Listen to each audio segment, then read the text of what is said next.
بسم اللہ الرحمن الرحیم۔ الحمدللہ رب العالمین۔ تمام تعریفیں ثابت ہیں اللہ تعالیٰ کے لیے جو کہ تمام جہان کو پالنے والا ہے۔ سب سے پہلے میں یہ کہنا چاہتا ہوں کہ جو لکی مروت کی طرف سے ایک بہن نے سوال کیا تھا ڈاکٹر ذاکر نائک سے، اور اس کے جواب بھی ڈاکٹر ذاکر نائک نے دیا تھا کہ ہمارے معاشرے لکی مروت میں یعنی اسلامی نظام کے ساتھ ساتھ ایسے برے افعال اور برے کام جو ہوتے ہیں یہ کیسے ہو سکتی ہیں، میرے تو ذہن میں نہیں آ سکتا ہے، یعنی میری ذہن میں یہ بات نہیں آ سکتی ہے کہ کیا وجہ ہے، اور ان کا جو اعتراض اور سوال تھا وہ آپ سن سکتے ہیں۔ کیا ریزن ہو سکتی ہے کہ سر وہاں پہ drug addiction, adultery, paedophiles and different جیسے سود اور اس طرح کے برائیاں چڑھ پا چکی ہیں، اینڈ سر وہاں پہ جو اچھا سر ایک مجھے آپ کے بیان کے بیچ میں ایک سوال میرے مائنڈ میں آیا، وہ بھی ساتھ ہی پوچھ رہی تھی۔ تو یقیناً یہ سارے برے افعال ہیں اور انتہائی بڑے گناہ ہیں اور بڑے گناہوں میں سے شمار ہوتے ہیں۔ تو ان میں سے سب سے پہلے جو انہوں نے بتائی ہیں کہ پیڈوفائل میں اس کے بارے میں اللہ تعالیٰ فرماتے ہیں بسم اللہ الرحمن الرحیم وَلُوطًا إِذْ قَالَ لِقَوْمِهِ أَتَأْتُونَ الْفَاحِشَةَ مَا سَبَقَكُم بِهَا مِنْ أَحَدٍ مِنَ الْعَالَمِينَ۔ اس کا ترجمہ یہ ہے، اور اس طرح جب ہم نے لوط علیہ السلام کو پیغمبر بنا کر بھیجا تو اس وقت انہوں نے اپنی قوم سے کہا کہ تم ایسی بے حیائی کام کیوں کرتے ہو، تم اہل عالم میں سے کسی نے اسی طرح کام نہیں کیا، یعنی دنیا میں سے کسی نے اس طرح کام نہیں کیا۔ یہ سورۃ الاعراف میں 7 نمبر ہیں اور 80 نمبر آیت ہے، یعنی 80 نمبر آیت ہے، اور یہ ایسا بڑا گناہ ہے جس کی بنا پر قوم لوط کو عذاب ہوئی تھی۔ اور اس کے بعد دوسرا گناہ جو کہ ربا ہے اور ڈرگس وغیرہ یہ جو ہوتے ہیں یہ بھی حرام ہیں، بڑے گناہ ہیں۔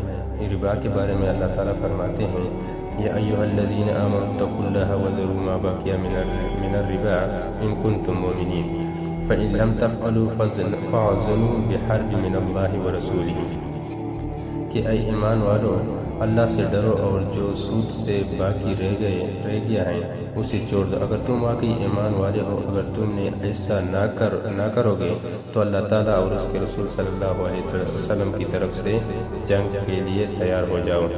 اور یہ بھی سورۃ البقرہ میں آیات نمبر 278 میں اور اس طرح 79 میں یہ بیان کیا گیا ہے۔ اللہ تعالیٰ فرماتے ہیں کہ ربا کے بارے میں وَأَحَلَّ اللَّهُ الْبَيْعَ وَحَرَّمَ الرِّبَا، کہ اللہ تعالیٰ نے تجارت کو حلال کیا ہے اور ربا کو یعنی سود کو حرام کیا گیا ہے، اور یہ بھی سورۃ البقرہ میں آیات نمبر 275 میں آیا ہے۔ تو فرسٹ آف آل میں یہ کہنا چاہتا ہوں کہ یہ برائی کے کام اور اس طرح ہونا یہ اسلامی نظام میں کیسے ہو سکتا ہے۔ تو ڈاکٹر ذاکر نائک نے جو جواب دیا ہے ان کا جواب بھی ٹھیک ہے، کیونکہ ایسا نہیں ہو سکتا ہے کہ اسلامی نظام بھی قائم ہو اور اس طرح یہ بھی جاری ہو۔ اسلامی نظام تو قائم تھا، یہ اس وقت تھا جب امریکہ نے حکومت افغانستان کی جو حکومت تھی طالبان کی، انہوں اس کو ختم کر دیا اور شریعت نظام کو ختم کر دیا، اور انہوں نے جو اس پر پہلا حملہ کیا وہ کس وقت کیا وہ بھی بتاتا ہوں۔ وہ یہ کہ 11 ستمبر 2001 کو نیو یارک میں انہوں نے پہلا دھماکہ یعنی حملہ کیا تھا اور طالبان پر ان کی حکومت کو ختم کیا۔ 7 اکتوبر 2001 میں حکومت قائم کی اور اس کے بعد انہوں نے یہ اسلامی نظام ختم کیا۔ تو سب سے پہلے یہ جو نظام تھا اسلامی نظام، اس وقت ان کے اثرات یہاں لکی مروت میں بھی ہوئے تھے۔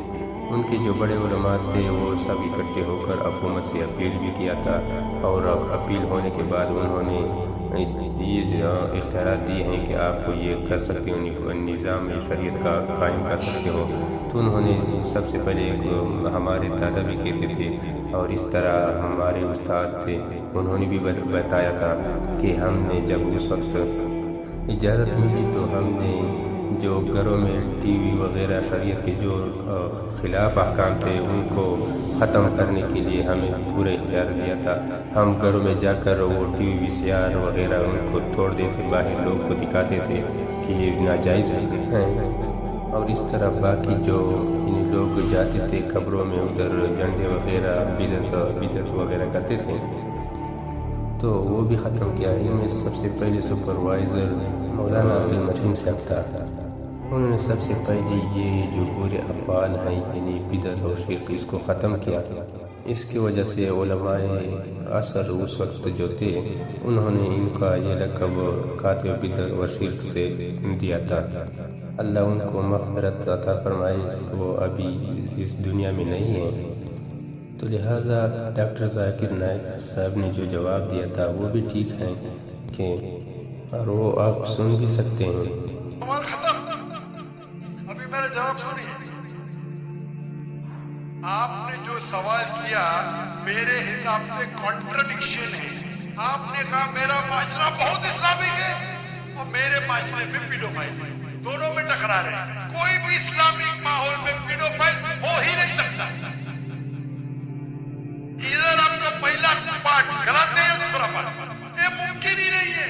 بہت اسلامی کو چوری کر رہا ہے، ممکن ہی نہیں ہے، آپ کو ماننا پڑے گا۔ تو لہٰذا یہ ایک ہوتا ہے اسلامی احکام کو نافذ کرنا اور اس کا نظام کو آگے چلانا، اور ایک ہوتا ہے اسلامی احکام کو جاننا۔ تو ابھی نفاذ اسلامی شریعت وہ ابھی نہیں ہے، ابھی ختم ہے، چلی گئی ہیں۔ لہٰذا اب صرف وہ یہ ہیں کہ جس طرح باقی علاقوں میں اور باقی شہروں میں اسلامی احکام جانتے ہیں، اس طرح یہاں بھی ہیں جانتے ہیں۔ باقی یہ تو شیطان کا کام ہے، کبھی ایک کو ورغلاتا ہے اور اس طرح کوئی اس سے بچ جاتا ہے اللہ تعالیٰ کے خوف کرتے ہوئے۔ ورنہ لکی مروت میں ایک باشعور باوقار قوم ہے، کیونکہ مروت کے نام سے اس وجہ سے ان کو یہ لقب دیا گیا، مروت کا نام دیا گیا ہے کہ ایک باشعور اور باوقار قوم ہے۔ وہاں بڑے بڑے علماء بھی ہیں، بڑے بزرگ بھی ہیں، اجتماع وغیرہ سب بھی ہیں، ابھی بھی ہو رہا ہے۔ میں وہاں کے رہنے والا ہوں، لکی مروت سے تعلق رکھتا ہوں، اور میرا نام امان اللہ ہے۔ اور لکی مروت میں سب سے اہم بات یہ ہے کہ وہاں دیوبند کے علاوہ یعنی اہل سنت والجماعت کے علاوہ کوئی دوسرا مذہب نہیں ہے۔ ہاں تو ایک دو ہیں، لیکن وہ بھی نہ ہونے کے برابر۔ لہٰذا یہ برے افعال سے بچنا چاہیے، صرف ایک قوم کے ساتھ نہیں بلکہ بعض علاقوں میں کم ہوتے ہیں، بعض علاقوں میں زیادہ ہوتے ہیں، تو اس طرح یہ ہوتے ہیں۔ والسلام۔